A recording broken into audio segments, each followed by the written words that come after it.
Hello hi ನಮಸ್ಕಾರ, welcome back to my channel. ಇವತ್ತಿನ day actually day 9.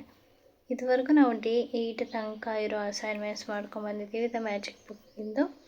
ಇವತ್ತು ಎಲ್ಲರ ಫೇವ್ರೆಟ್ ಟಾಪಿಕ್ ಏನು ಅಂದರೆ ದ ಮನಿ ಮ್ಯಾಗ್ನೆಟ್. ಇದಕ್ಕೂ ಮುಂಚೆ ನಾವು ಮನಿ ಬಗ್ಗೆ ಒಂದು ಚಾಪ್ಟರ್ ಮಾಡಿದ್ದೀವಿ, ದ ಮ್ಯಾಜಿಕಲ್ ಮನಿ ಅಂತ. ಅದರಲ್ಲಿ ನೀವು ಏನೇನು ಮಾಡಬೇಕು ಅಂತ ಆ ವಿಡಿಯೋನ ನೋಡಿ. ಅಷ್ಟೇ ನಂದು ವೀಡಿಯೋಸಲ್ಲಿದೆ. ಇವತ್ತಿನ ಮ್ಯಾಜಿಕ್ ಏನು ಅಂದರೆ ಮನಿ ಮ್ಯಾಗ್ನೆಟ್ ಅಂತ. ಅಂದರೆ ನಿಮ್ಮನ್ನು ಹುಡುಕೊಂಡು ದುಡ್ಡು ಹೇಗೆ ಬರುತ್ತೆ ಅಂತ. ಸೊ ನಿಮಗೆ ಯಾರಿಗಾದ್ರು ಮನಿ ಮ್ಯಾಗ್ನೆಟ್ ಆಗಬೇಕಂತಿದ್ರೆ, ನೀವು ಯಾರಾದರೂ ಸರಿ, ಹೌಸ್ ವೈಫ್ ಆದರೂ ಸರಿ, ವರ್ಕಿಂಗ್ ಆದರೂ ಸರಿ, ವರ್ಕಿಂಗ್ ಇದ್ದರೂ ಸರಿ, ವರ್ಕಿಂಗ್ ಇಲ್ಲ ಅಂದರೂ ಸರಿ, ನಿಮ್ಮ ಹತ್ರ ದುಡ್ಡು ಬರಬೇಕಂದ್ರೆ ನೀವು ಈ ಪ್ರಾಕ್ಟೀಸನ್ನು ಮಾಡಿ. ಭಾಳ ಜನ ಇರ್ತಾರಲ್ಲ, ನನ್ನ ಮಗ ದುಡ್ಡು ಕೊಡಲ್ಲ, ಅವ್ರು ದುಡ್ಡು ಕೊಡಲ್ಲ, ಇವ್ರು ದುಡ್ಡು ಕೊಡಲ್ಲ. ಅಥವಾ ನಿಮ್ಗೆ ಯಾರಾದ್ರು ದುಡ್ಡು ತೊಗೊಂಡೋಗಿ ಅವ್ರು ಚೀಟಿಂಗ್ ಮಾಡಿದ್ದಾರೆ, ಅವ್ರು ಕೊಡ್ತಾ ಇಲ್ಲ ಅಂತಂದರೆ ನಿಮ್ಮ ಹತ್ರ ಮನಿದು ಸಂಖ್ಯೆ ಕಮ್ಮಿ ಆಗ್ತಿದೆ ಅಂತ ನಿಮ್ಗೆ ಅನಿಸಿದ್ರೆ ಈ ಪ್ರಾಕ್ಟೀಸನ್ನು ಯೂಸ್ ಮಾಡಿ ನಿಮ್ಮ ಹತ್ರ ಮನಿ ಬರೋದಕ್ಕೆ ಸ್ಟಾರ್ಟ್ ಆಗುತ್ತೆ. ಸೊ ಇದು ತುಂಬ important chapter, the money magnet.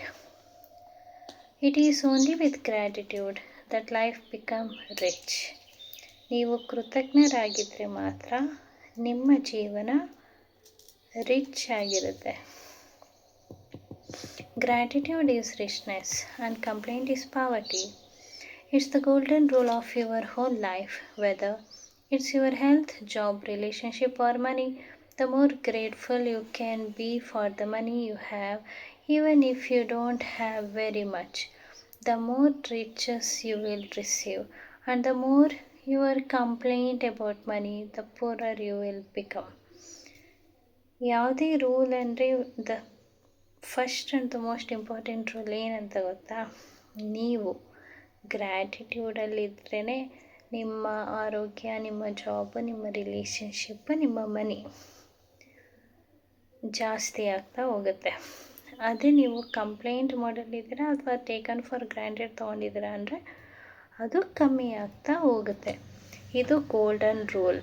ಯಾವುದೇ ಸಿಚುವೇಶನ್ ಆದರೂ ಸರಿ, ಯಾರಾದರೂ ಸರಿ, ಏನೇ ಆದರೂ ಸರಿ, ಎಷ್ಟಾದರೂ ಸರಿ, ಇದು the rule, universal law. Today, magical practice turn one of the biggest reason people complain about money into an act of gratitude, and so it has double the power of the change the circumstance of your money.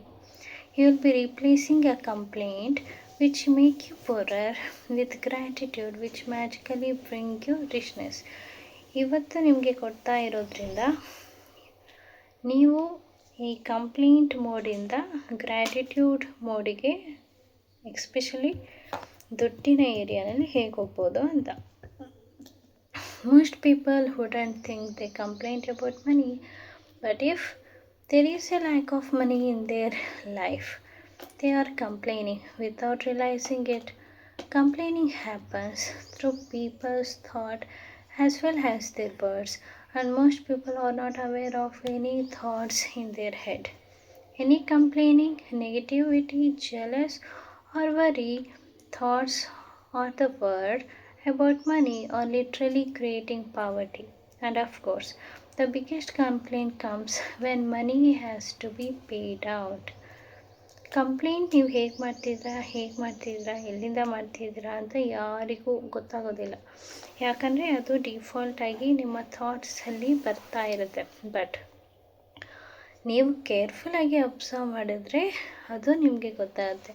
ನಿಮಗೆ ದುಡ್ಡಿನ ಬಗ್ಗೆ ಬೇರೆಯವ್ರ ಹತ್ರ ದುಡ್ಡಿದ್ರೆ ನಿಮಗೆ jealous ಆಗೋದಾಗಲಿ, ನಿಮಗೆ ದುಡ್ಡು ಕಮ್ಮಿ ಆಗ್ತಿದೆ ಅನ್ನೋ ಚಿಂತೆ ಆಗೋದಾಗಲಿ, ನೀವು ದುಡ್ಡು ನನ್ನ ಹತ್ರ ಇರೋದೇ ಇಲ್ಲ ಅಂತ ಮಾತೆಲ್ಲ ಆಡೋದಾಗಲಿ, ಅದೆಲ್ಲದೂ ಇಂಡೈರೆಕ್ಟಾಗಿ ನೀವು ಮನಿ ಮೇಲೆ ಕೊಡ್ತಾ ಇರೋ complaint.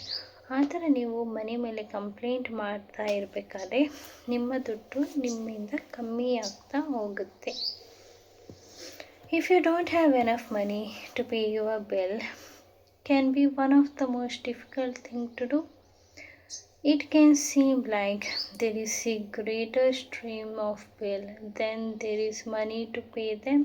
But if you complain about your bill, then what you are really doing is complaining about money, and complaints keep you in poverty. ನೋಡಿ, ನೀವು ಯಾವ್ದಾದ್ರು bill ಕಟ್ಟಬೇಕಂದ್ರೆ electric bill, water bill, ration bill, ಅರೆ ಇಷ್ಟೊಂದು ಜಾಸ್ತಿ ಇದೆಯಾ ಅಂತ ನಿಮಗೆ ಆಕಾಶ ಭೂಮಿ ಕೆಳಗೆ ಬಿದ್ದಾಗ ಅನಿಸಿದ್ರೆ, ಅಥವಾ ನೀವು ಆ ಥರ ಅಂದ್ಕೊಂಡ್ರೆ ಅದೂ ಕೂಡ ಕಂಪ್ಲೇಂಟೇ. ಅದನ್ನು ನೀವು ಮಾಡಿದರೆ, ಆ ಥರ ನೀವು ಮಾಡ್ತಾ ಇರೋದ್ರಿಂದನೇ ನೀವು ಪಾವರ್ಟಿ ಹತ್ರ ಹೋಗ್ತಾ ಇದ್ದೀರಾ. If you don't have enough money, the last thing you would normally do is feel grateful for your bill, but in fact that's exactly what you have to do to receive more money in your life. ನಿಮ್ಮ ಹತ್ರ ಅಷ್ಟಾಗೇನು ದುಡ್ಡಿಲ್ಲ, ನಿಮ್ಮ ಹತ್ರ ದುಡ್ಡೇ ಇಲ್ಲ ಅಂತ ಅಂದ್ಕೊಳ್ಳಿ, normal. ನೀವು ಮಾಡಬೇಕಾಗಿರೋದೇನು, ದುಡ್ಡಿನ ಮೇಲೆ ಗ್ರ್ಯಾಟಿಟ್ಯೂಡ್ನ ತೋರಿಸೋದು, ಗ್ರೇಟ್ಫುಲ್ಲಾಗಿ ಆಗೋದು. ಅದೊಂದೇನೇ ರೀಸನಿಂದ ನಿಮ್ಮ ಹತ್ರ ದುಡ್ಡು ಬರೋದಕ್ಕೆ ಶುರುವಾಗುತ್ತೆ. To have a rich life, you must be grateful for everything to do. And begrudging your bill is not being grateful. You must do the exact opposite, which is to be grateful for the goods or services you have received from those who built it. It is such a simple thing to do, but it will be a monumental effect on the money in your life. You will literally become a money magnet. ಅಂದರೆ ನೀವು ದುಡ್ಡಿನ ಬಗ್ಗೆ complaint ಮಾಡೋದನ್ನು ಬಿಟ್ಟು ಅದ್ರ ಮೇಲೆ ನೀವು grateful ಆಗ್ತಾ ಹೋದರೆ ನಿಮ್ಮ ಹತ್ರ ದುಡ್ಡು ಮ್ಯಾಗ್ನೆಟ್ ಆಗಿ ಬರೋದಕ್ಕೆ ಸಾಧ್ಯ ಆಗುತ್ತೆ. To be grateful for a bill, think about how much you are benefited from the service or goods on the bill. If there is a payment for the rent or what, you be grateful that you are having a home, you are living, which is the only way that you could live in a home was to saving up all the money and paying the cash for it. What if there is no such thing, you lead institute or place to rent? Most of us would be living on the street. So be grateful to lending the institute or your landlord, because they made it possible for you to live in a home or a apartment. ನಿಮ್ಮ ಹತ್ರ ನೀವು ಏನಾದರೂ ವಸ್ತು ತೊಗೊಳ್ತಾ ಇದ್ದೀರಾ, ಅಯ್ಯೋ ನಾನು ಇದನ್ನು ಕಟ್ಟಬೇಕಾ, ನೀವೇ ಯೋಚನೆ ಮಾಡಿ. ನೀವು ಒಂದು ಸ್ಲಿಪ್ಪರ್ ತೊಗೊತಿದ್ದೀರ, ಆ ಸ್ಲಿಪ್ಪರ್ ಇಲ್ಲ ಅಂದರೆ ಇದ್ದರೆ ನೀವು ನಡಿಬೇಕಾಗಿತ್ತು ಬರೀ ಕಾಲಲ್ಲಿ, ಆವಾಗ ನಿಮಗೆ ಎಷ್ಟು ಗಾಯ ಆಗ್ತಾಯಿತ್ತು. ಇವಾಗ ಅದರಿಂದ ನನ್ನನ್ನು ಈ ದುಡ್ಡು ರಕ್ಷಿಸ್ತು, ಸೊ ಥ್ಯಾಂಕ್ ಯು.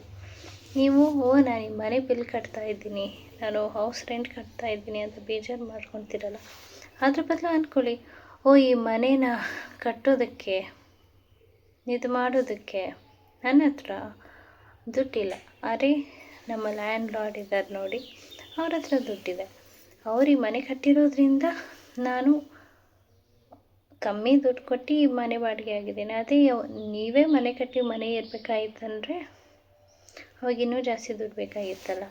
ಅವಾಗ ನೀವು ಬಿಡಿ, ಅಷ್ಟು ದುಡ್ಡಿಲ್ಲ ಅಂದರೆ ನೀವು ರೋಡಲ್ಲಿ ಮಲ್ಕೊಬೇಕಾಗಿತ್ತು. ಅದಕ್ಕೆ ನೀವು ಥ್ಯಾಂಕ್ಫುಲ್ಲಾಗಿ ಇದೇ ರೀತಿ ಎಲ್ಲ ನೀವು ಎಲೆಕ್ಟ್ರಿಕ್ ಬಿಲ್ಲು ಕಟ್ತೀರ, ಅಯ್ಯೋ ನಾನು ಯೂಸ್ ಮಾಡೋದಕ್ಕೆ ತೊಗೊತೀರ, ಅದೇ ನೀವೇ ಎಲೆಕ್ಟ್ರಿಸಿಟಿನ ಪ್ರೊಡ್ಯೂಸ್ ಮಾಡಿ ಕೊಡಬೇಕಾಗಿದ್ರೆ ಅದಿನ್ನೂ ಕಾಸ್ಟ್ಲಿ ಆಗಿರ್ತಾಯಿತ್ತು.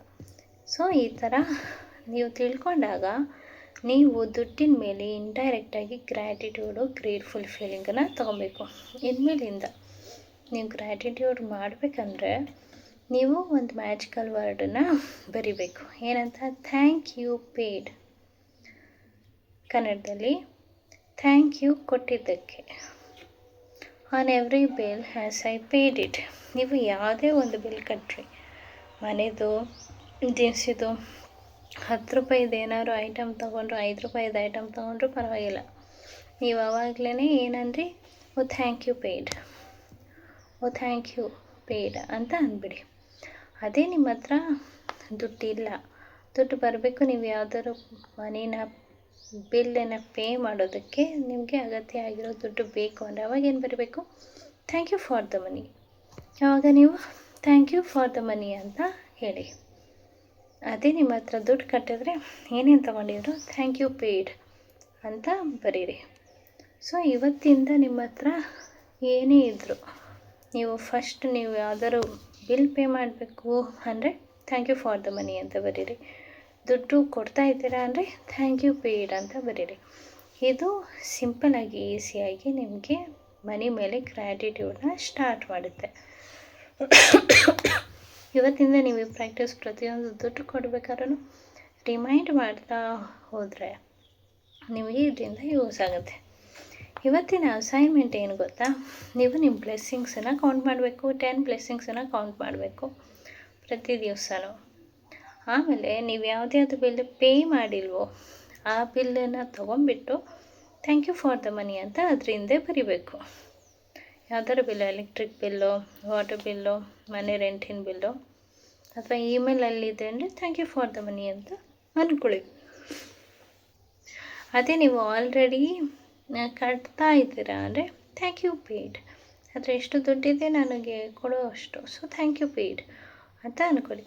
ಈ ಪ್ರಾಕ್ಟೀಸನ್ನು ನೀವು ಯೂಸ್ ಮಾಡಿದಾಗ ನಿಮ್ಮ ಹತ್ರ ಹೋಗ್ತಾ ಇರೋ ಮನಿ ಬರ್ತಾ ಇರೋದಕ್ಕೆ ಶುರುವಾಗುತ್ತೆ.